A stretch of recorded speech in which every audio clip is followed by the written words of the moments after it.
నాణ్యానికి రెండో వైపున the other side of the coin రెండో వైపున చూపించే ప్రయత్నం ఈ ప్రెస్ మీట్ ద్వారా రాష్ట్ర ప్రజలందరి దృష్టికి తీసుకొని పోయే ప్రయత్నం చేస్తూ ఉన్నాం.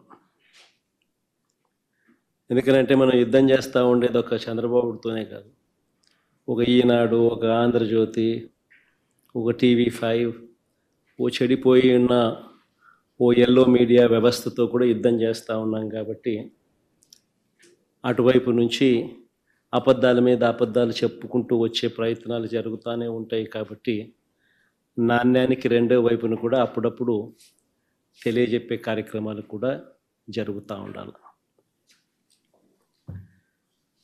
ఎన్నికలకు ముందు చంద్రబాబు గారి డైలాగులు మనం విన్నప్పుడు, చూసినప్పుడు మనందరికీ కూడా అప్పట్లో కనిపించింది, వినిపించింది చంద్రబాబు నాయుడు గారి నోట నా చేతిలో అభివృద్ధి మంత్రం ఉంది, సంపద నేను సృష్టిస్తాను, సంక్షేమ పథకాలన్నీ కూడా నేను అమలు చేస్తాను, జగన్ చేసేటివన్నీ కూడా నేను ఇస్తాను, అంతేకాదు జగన్ కంటే ఎక్కువ కూడా నేను చేస్తాను అని చెప్పి ఎన్నికలకు ముందు కరెక్ట్గా సంవత్సరం ముందు చంద్రబాబు నాయుడు గారు చెప్పిన మాటలన్నీ కూడా మనకు గుర్తుకొస్తాయి. నేనైతే రాష్ట్రాన్ని బాగు చేస్తానని కూడా, జగన్ హయాంలో రాష్ట్రం శ్రీలంక అయిపోయిందని కూడా, ఇటువంటి తప్పుడు మాటలకు కూడా చంద్రబాబు నాయుడు గారు చెప్పుకురావడం కూడా మనం విన్నాం. సరే, చంద్రబాబు నాయుడు గారి 12 నెలల పాలన చూద్దాం. చంద్రబాబు నాయుడు గారి 12 నెలల పాలన చూస్తే రాష్ట్ర ప్రభుత్వానికి సంబంధించిన ఆర్థిక పరిస్థితి ఎలా ఉంది అన్నది మొట్టమొదటగా మొదలెడదాం.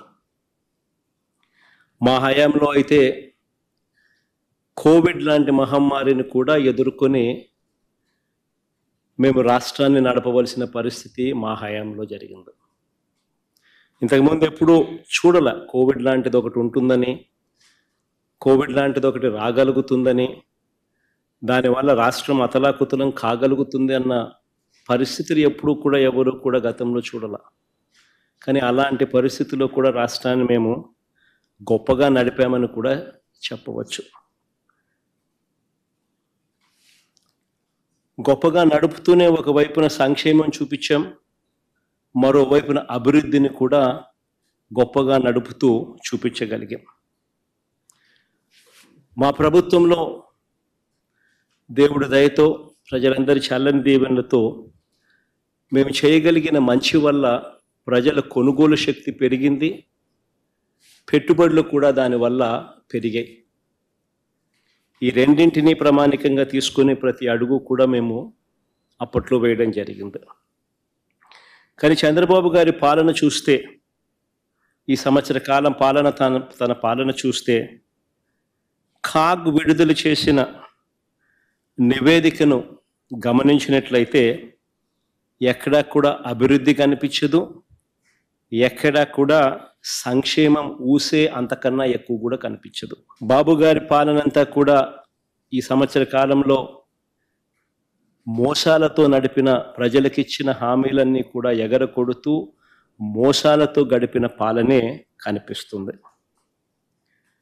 రాష్ట్రానికి సంబంధించిన ఒకసారి స్టేట్స్ ఓన్ రిసోర్సెస్ SOR ఒకసారి గమనించినట్లయితే, టేబుల్ మీ అందరి ముందర కూడా టేబుల్ కూడా చూపిస్తా ఉన్నాం.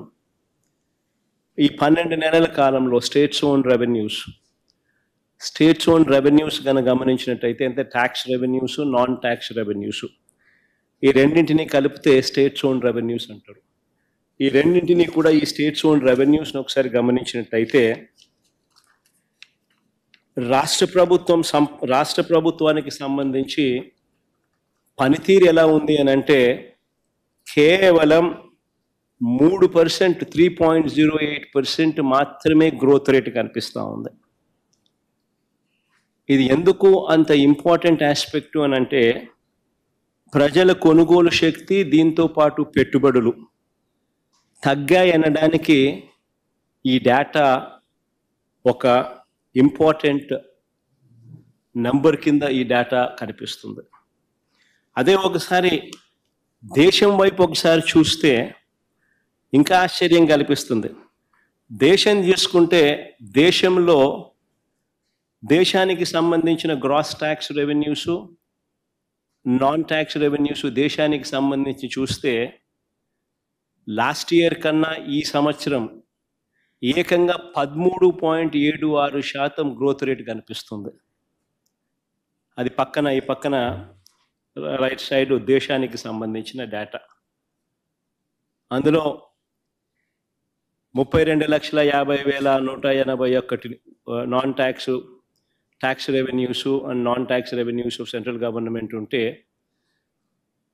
2025 ఫైనాన్షియల్ ఇయర్లోకి వచ్చేసరికి ఫిబ్రవరి 2025కి వచ్చేసరికి 36,97,545 అంటే 13.76% పెరుగుదల కనిపిస్తుంది. మన రాష్ట్రంలో చూస్తే కేవలం 3.08% మాత్రమే స్టేట్స్ ఓన్ రెవెన్యూస్ పెరుగుదల కనిపిస్తూ ఉంది. మరి ఇంత దారుణంగా చంద్రబాబు నాయుడు గారి పనితీరు ఉంది అని చెప్పడానికి ఇదొక నిదర్శనం. ఎందుకనంటే రాష్ట్రానికి సంబంధించి రావాల్సిన ఆదాయాలన్నీ రాష్ట్ర ఖజానాకు రావడం లేదు. ఇవన్నీ చంద్రబాబు నాయుడు గారు అని గజ దొంగల ముఠ జోబుల్లోకి పోతా ఉంది అన్న దానికి ఒక ప్రస్ఫుటమైన నిదర్శన ఈ డేటా.